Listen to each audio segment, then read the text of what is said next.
السلام علیکم، میں ہوں علی۔ قرآن ولاگنگ میں خوش آمدید۔ چلتے ہیں آج کی پہلی آیت کی طرف۔ سورہ انعام آیت 140۔ بنام خدائے رحمان الرحیم۔ وہ لوگ یقیناً خسارے میں ہیں جنہوں نے بے وقوفی سے جہالت کی بنا پر اپنی اولاد کو قتل کیا، اور اللہ نے جو رزق انہیں عطا کیا ہے اللہ پر بہتان باندھتے ہوئے اسے حرام کر دیا۔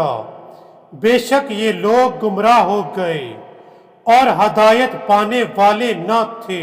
ناظرین، قرآن مجید کی اس آیت میں اللہ تعالیٰ نے فرمایا ہے کہ جو لوگ اپنی اولاد کو قتل کرتے ہیں وہ بہت بڑا خسارہ اٹھانے والے ہیں۔ اس لیے ہمیں چاہیے کہ کسی بھی قیمت پر اپنی اولاد کو قتل نہ کیا کریں۔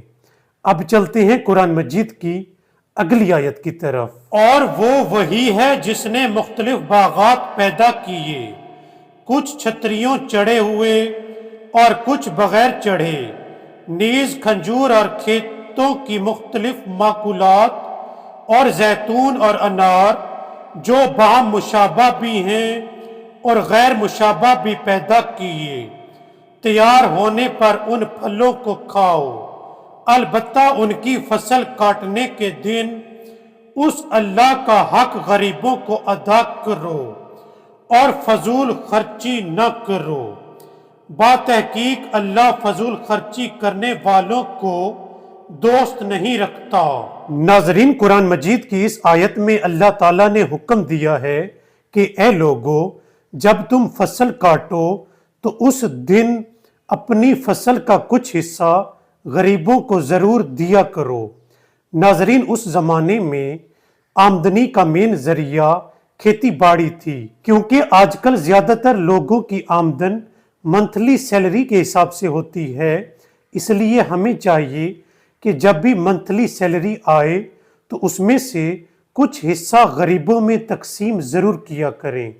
ناظرین، قرآن مجید کی اس آیت کے اگلے حصے میں اللہ تعالیٰ نے فرمایا ہے کہ اے لوگو، فضول خرچی نہ کرو، کیونکہ اللہ تعالیٰ اس شخص کو پسند نہیں کرتا جو فضول خرچ ہو، اور ایسے شخص کو اللہ اپنا دوست بھی نہیں رکھتا۔ اس لیے ہمیں چاہیے کہ فضول خرچی نہ کیا کریں۔ ناظرین، اب چلتے ہیں قرآن مجید کی اگلی آیت کی طرف۔ کہہ دیجئے جو وحی میرے پاس آئی ہے اس میں کوئی چیز ایسی نہیں پاتا جو کھانے والے پر حرام ہو، مگر یہ کہ مردار ہو یا بہتا ہوا خون ہو یا سور کا گوشت، کیونکہ یہ نہ پاک ہیں، یا ناجائز ذبیحہ جس پر غیر اللہ کا نام لیا گیا ہو۔ پس اگر کوئی مجبور ہوتا ہے اور ان میں سے کوئی چیز کھا لیتا ہے، نہ قانون کا باغی ہو کر اور نہ ہی ضرورت سے تجاوز کا مرتکب ہو کر، تو آپ کا رب یقیناً بڑا بخشنے والا، رحم کرنے والا ہے۔ ناظرین، قرآن مجید کی اس آیت میں اللہ تعالیٰ نے حرام گوشت کا ذکر کیا ہے۔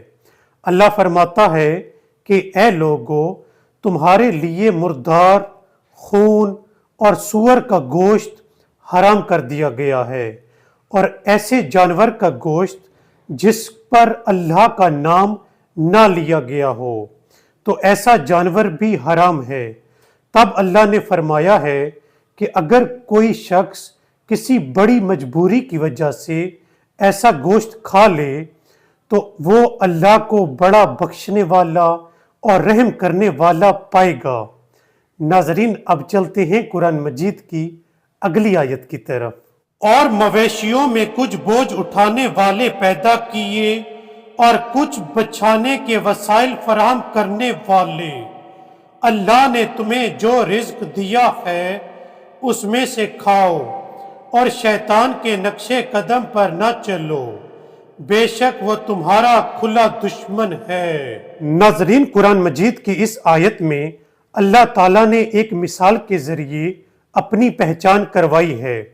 اللہ تعالیٰ فرماتا ہے کہ اے لوگو، میں نے تمہارے لیے جانور پیدا کیے ہیں، ان میں سے کچھ جانور ایسے ہیں جن پر تم بوجھ لادتے ہو، اور کچھ جانور ایسے ہیں جن سے تم اپنی آسائش کا سامان بناتے ہو۔ بے شک ان کو پیدا کرنے والا اللہ ہے۔ ناظرین، اس لیے ہمیں چاہیے کہ اللہ تعالیٰ کی نعمتوں پر غور و فکر کر کے اللہ کی پہچان کیا کریں اور سچے دل کے ساتھ اللہ پر ایمان لایا کریں۔ اس آیت کے دوسرے حصے میں اللہ تعالیٰ فرماتا ہے کہ اے لوگو، تم شیطان کے نقش قدم پر نہ چلو، بے شک وہ تمہارا کھلا دشمن ہے۔ اس لیے ہمیں چاہیے کہ شیطان کے نقش قدم پر نہ چلا کریں۔ ناظرین، آج کے ویلاگ میں بس اتنا ہی۔ آپ سے ملتے ہیں اگلی ویڈیو میں، تب تک کے لیے اللہ حافظ۔